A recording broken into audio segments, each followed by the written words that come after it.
আল্লাহ বলবে মালাকুল মাউত এবার তুই মর, এবার তুই মর। এই কথা শুনে মালাকুল মাউতের খিচুনি উঠে যাবে। আজীবন মারছে, আজকে মরবে। খিচুনি উঠে যাবে, জ্বর এসে যাবে, কাঁপুনি ছুটে যাবে, কাঁপতে থাকবে। আল্লাহ বলবেন কাঁপাকাঁপি করে লাভ নাই, মর। মালাকুল মাউত বলবে মাবুদ এইটা আবার কেমন কথা, সবাই রে আমি মারলাম, আমি মরুম কেন? আমি না মারছি, আমি না মেরেছি, আমি মরবো কেন? আল্লাহ বলবেন কথা নাই, মর।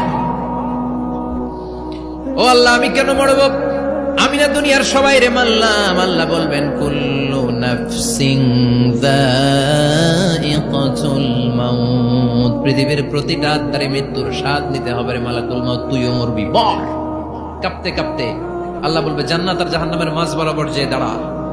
মালাকুল মাউত দাঁড়াবে, এই দৃশ্য দেখার মতো তখন কেউ থাকবে না, থাকবে কেউ নাই। মালাকুল মাউত কাঁপতে কাঁপতে আল্লাহ বলবেন কেঁপে লাভ নাই, কেঁদে লাভ নাই, মরতে তোকে হবে। Everyone has to take the test of death, সবাইকে মৃত্যুর স্বাদ আস্বাদন করতে হবে।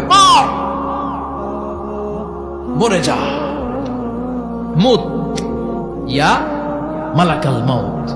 আল্লাহ বলবেন ও মৃত্যুর ফেরেশতা মর, মুত ইয়া মালাকাল মাউত। বলার সাথে সাথে যে ফেরেশতার হাতে আমাদের সবার রূহ চলে গিয়েছিল, ওই ফেরেশতা চিৎকার মেরে জান্নাত এবং জাহান্নামের মাঝখানে বেহুশ হয়ে পড়ে যাবে, শেষ।